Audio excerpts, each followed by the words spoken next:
Name that tune. Ladies and gentlemen. What about the rest of us? And the rest of you. Val, I bring you the mighty, Oh, here we go.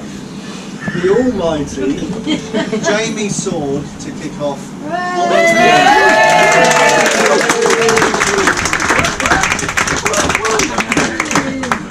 Well, hello everybody, and for those that don't know me and expected a Scottish accent, I'm pretty, I do apologise for the attire.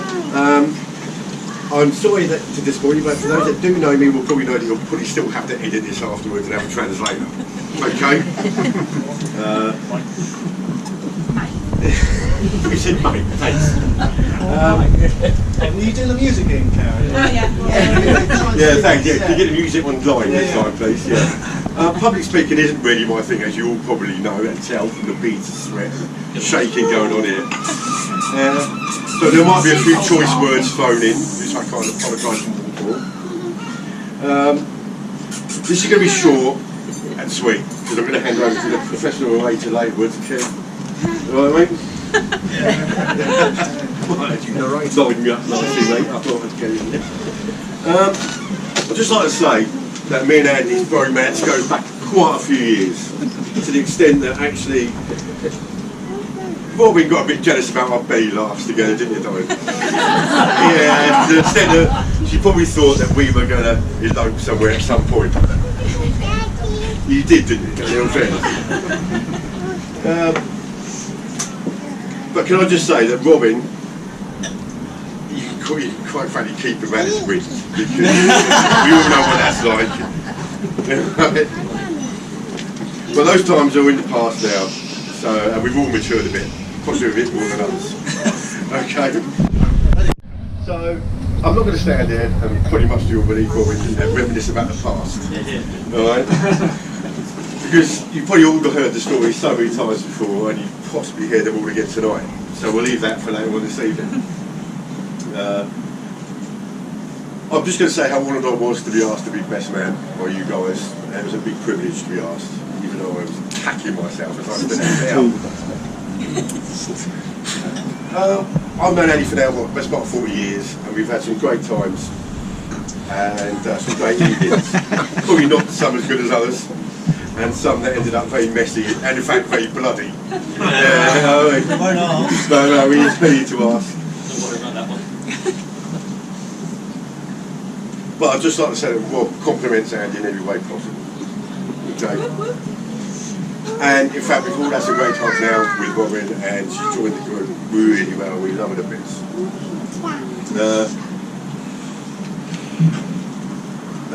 But all I can say is their loyalty and friendship, to me, is something I will always treasure. It's been great. And so I'd just like to raise a glass to the bride and groom. Cheers, mate. Cheers, guys. That's it.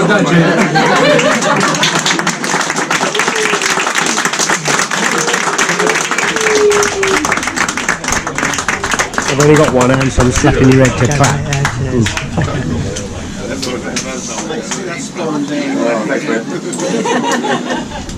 It's really difficult, quite difficult for Jamie and I to sort of work out what we do today, because we had an amazing theatrical ensemble to work out for you guys, and some people in the room will know that I owe Andy big time for my wedding day, where there was, for example, pictures of me sat on the toilet projected to the great and good, of my family.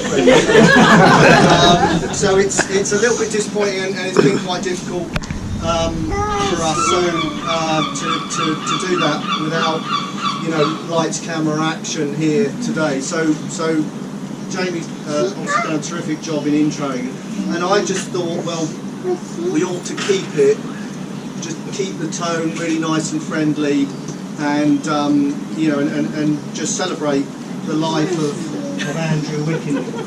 So, no, I said we're going to keep it nice and friendly. So, Andrew Wickenden, this is your life.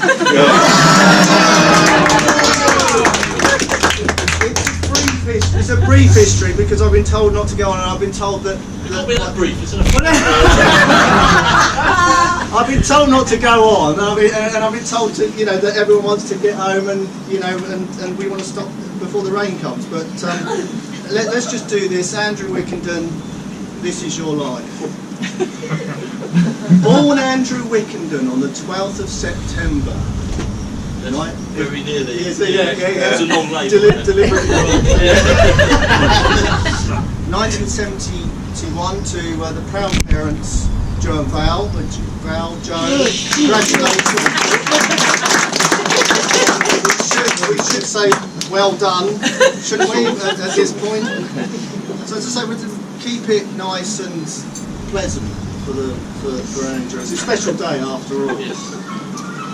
So, born 1971 to Val and Joe, due to his ridiculously large skull, many believe that Andrew was actually born on Easter Island. This isn't the case. He was actually born in Chichester. So we can quash that rumour. There's a blue plaque on the wall now. So since his birth, Andrew's story is an incredible zero to hero, rags to Lidl journey that is truly inspirational. At school, Andrew could never really see why the other children would point and laugh at him until he was eventually given prescription glasses, at which point he could see very clearly why they point and laugh at him. At least they stopped I'm loving it. And like Ronnie Corbett, these newly acquired frames would come to define Andrew and give him a much needed identity as Specky Four Eyes. And that's as he would become known. He would remain Specky Four Eyes for many years to come.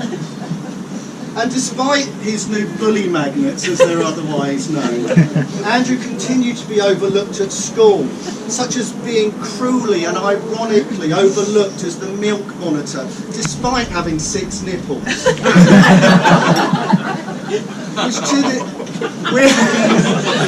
Which to this day seems utterly ridiculous.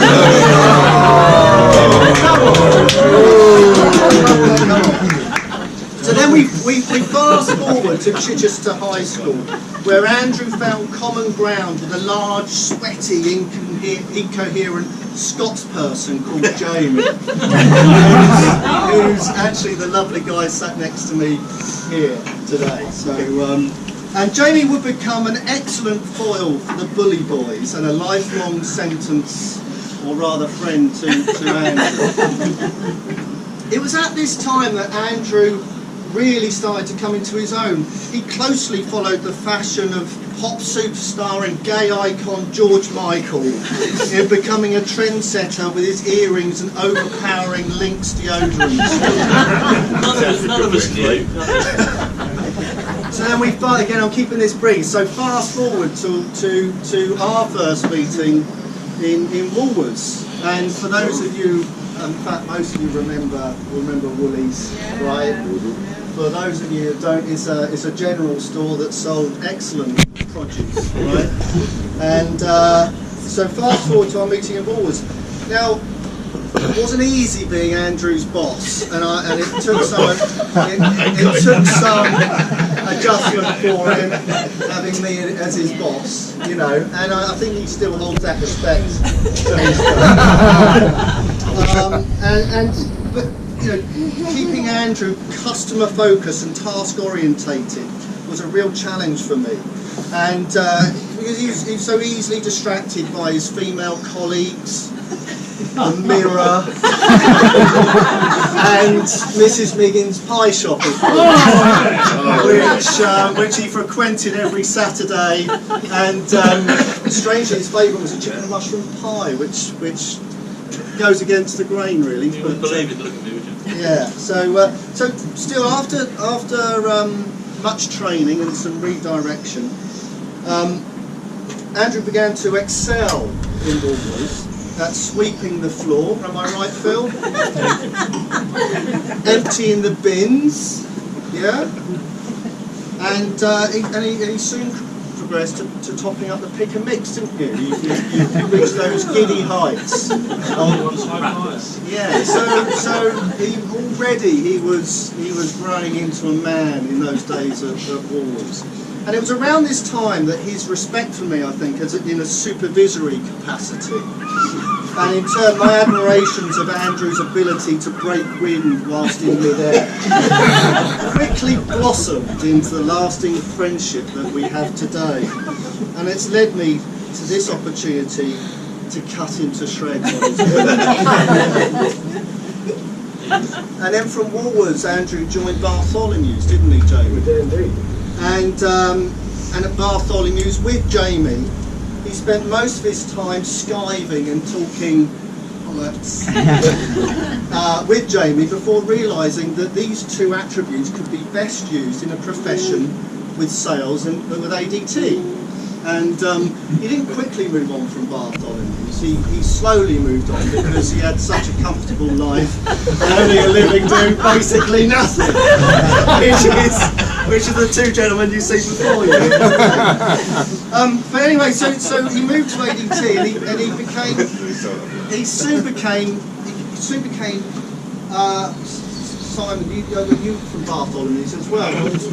Yeah, you remember these boys. And you're right, Yeah. you didn't do anything. I'm glad we got some validation from you. And I almost forgot to get your validation there, Simon. Apart from right down Coronation Street, Karen. Yeah. So, golf, right? You shouldn't forget that. You want to go there, don't you? so minimum output there, and then he moved to sales with ADT. Is that where he met you, Ed? Correct. Is that correct? Yeah. And Dave as well. So Dave and Ed will know. And at ADT, Andy became rather good at preying on the fears and pensions of little old ladies and the struggling shop owners, where he made his money and career selling overly specced up security alarms and occasionally the occasional automated shutter system. And it was here that his successful career in talking people into submission and debt was formed. So we fast forward now, and I have to go quick, to the night that Andrew and Robyn met. And I know, and I was fortunate to be there on that night. And what a beautiful moment it was. And so just to set the scene for those of you that couldn't be there that Very private, personal night. we want to keep it that way, don't we? Yeah, we want to But don't you, do brother? that listing. So we're in Lloyd's Bar, Chichester. I don't know if it's not there anymore, is it? So the Lynx effect had long since worn thin with the ladies, and his best mate had recently managed to punch heavily above his weight, and was settling down with Sarah. So I done rather well. So the pressure was on. So I'm sat across from him, trying to persuade him that his favourite chat-up book. So who's your favourite Doctor Who? it might need switching up if you were to be a little bit more successful. Because either that or identify a girl that you'd like to date, wait until she is completely drunk and then ask her out. And he opted for this latter option with his approach to Robyn. So we're chatting away, talking about, Kev, I'm never going to find a girl, this sort of stuff. And in the middle of our conversation, Andrew's head suddenly turned. He took one look, and he couldn't disguise. That's right, he had hungry eyes. He had hungry eyes. That one, he said. And I looked across the room to see this lovely young lady who was here before us. And already I could tell she was too good for me. Pretty obvious. So she was laughing, and she was laughing and smiling, and little did she know the pair of eyes that was in the back of her head as Andy took hold. And she was laughing and smiling, and it was easy to see the attraction to Robyn. And then Andy pointed out the plunging neckline. And as I watched him dribbling, I knew these back to the days. Thankfully over.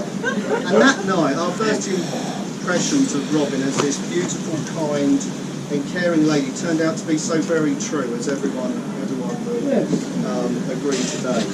And we've since discovered her to be an incredibly patient and tolerant lady, and particularly as Andrew pursued his strict diet of meat substitutes, heavy carbs and Brussels sprouts. So this of course culminated in a famous blue light emergency admission to St Richard's Hospital for chronic indigestion, where he'd eaten one too many fajitas and had had to call an ambulance. They were enchiladas. The story gets better as he gets older. One too many enchiladas, and was wheeled down his front path in a wheelchair to the ambulance, and was then basically popped a couple of rennet for his trouble. I mean, this is a massive GDPR thing. So, I'm going to phone my lawyer. so listen, I'm gonna bring this. I said I'd keep it brief, but so listen on that bum note, let's say, and until next year when. I mean, how lucky are Jamie and I that we actually get to have another consider this a prelude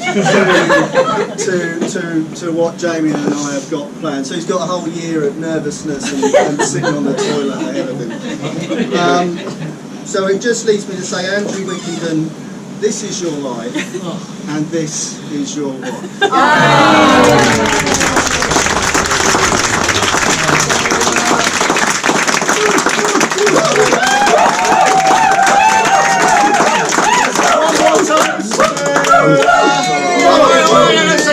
Hang on a second. Where are the bridesmaids, please? My goodness. Where are the bridesmaids? Do you know what? The bridesmaids. Where are the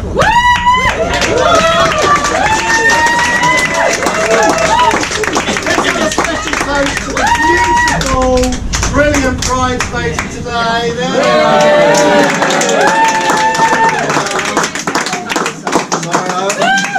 Close one. Thank you. I knew you. And to the bride, we do the bride and groom. Cheers.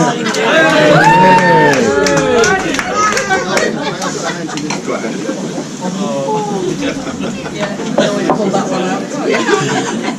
That's lovely. You don't need that, do you?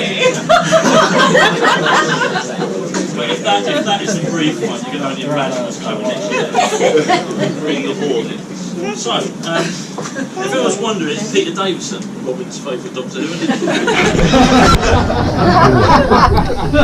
I want you to go home never knowing. It's yours. There's only one Doctor Who, my friend. Anyway, so I've written it out. I've written it out here because I wasn't sure whether I remember what I would. Yeah, and it's really small font as well. Well, So no, it makes it it's right. comfortable. To the point that it's going to take forever. It's time. Okay, so and I have, same as Kev, but hard to believe, I have also written a longer speech, but I'll have to put that on hold because Robyn tells me that the roasting's done by the best men, and my speech is really supposed to be nice and friendly and all that sort of stuff. So that my first one went in the bin, and this is draft 2. Thankfully short, you'll be pleased to hear. Okay, so as we know, this isn't the day that we planned. However, I'm determined to get through the speech without mentioning the sea, because it's interrupted our lives for the last year. And I'm also grateful that you managed to do the same, which is a 10 away out of short. So I'm pretty sure that you would. I would, yeah. But okay, so when we start with the thanks, well, naturally the bride, of course, she loves it when I'm sort of. Do you want to stand up? Or you? See you where you are. And of course, it's a long path to us becoming husband and wife. And of course, as we know, anything gained quickly is really worth having. Am I right? Right, yeah, indeed. So this will be a valuable marriage after 15 years of getting to know each other. Okay, so I think you'll probably know that I proposed to Robyn. We're on a city break with our good friend Steve and Linda over there in New York 2 years ago. Yeah, it's been a bit of a journey to get. Is that there? Shows how much you love. So anyway, it's been quite a journey, of course, to get to the day, but here we are. So, and the romance of the Big Apple, the distance from home and loved ones, and the fact that I had a passport and return tickets are all the factors in her saying yes when I proposed under the shadow of Lady Liberty. With them, what a romantic windswept moment in the bloody film. And on to more thanks, which is my duty, leading on to our parents on both sides who kindly made a contribution.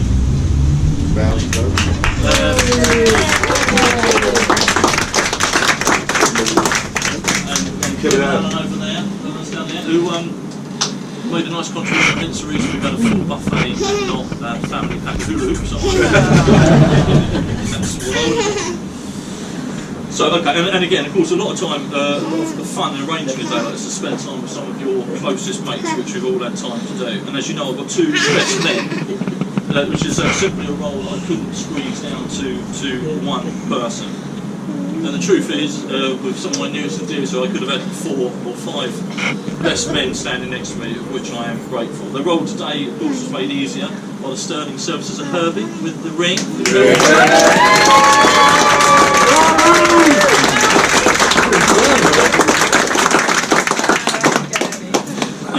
So why Jamie and Kev? You're probably wondering if I had the pick. Well, when you turn up for the party next year and it's post-watershed, I'll be able to tell you. But this, of course, is a PG one. So the truth is that they're just 2 of my oldest friends. Jamie and I bundled nothing to each other occasionally, and shit turned up. And then Kev worked for me at Woolworths.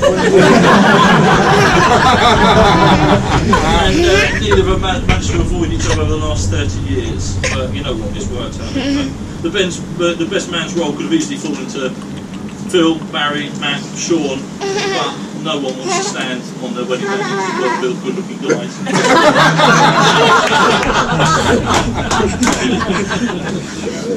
So I'm now moving on to my thanks of the maid of honour and bridesmaid. I can see it falling over there.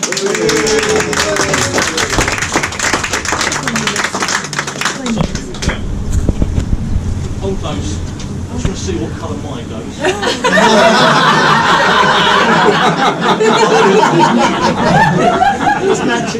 I'll do a bathroom next year. Whatever's the closest will be the data. So anyway, from a Hindu, where Robyn couldn't talk for 2 days, and I mean 2 days. I recognise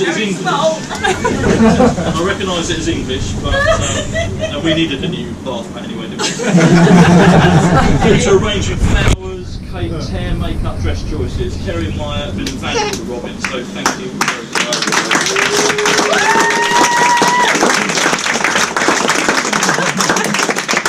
And of course, if it wasn't for Kerry when she was out with Robyn, Robyn and I never would have met. So, that's interesting. I've just got. Yeah, no, it's interesting because I've got open brackets here with audience finishes because I was assuming that someone was going to heckle me and say, "Well, that's your fault then." That's your fault then.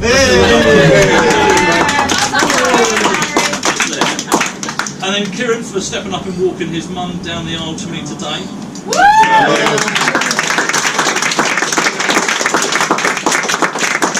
Which of course is a modern statement, and it you wouldn't have been 70 years ago. No. So there you go. And then Jackie, is she still? Is she gone? Oh, there she is. Hiding behind her strap and stuff. And Jackie for agreeing to be our second witness with Kerry as well. Another of my oldest pals.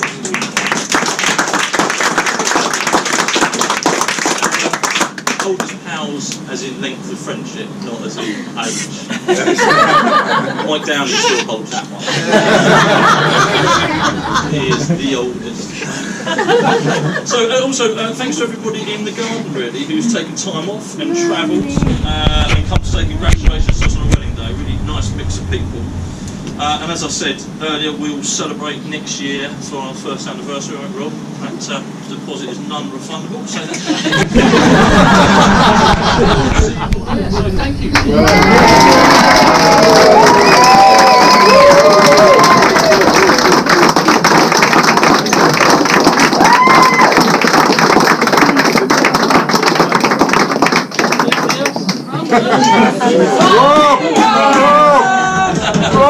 Oh,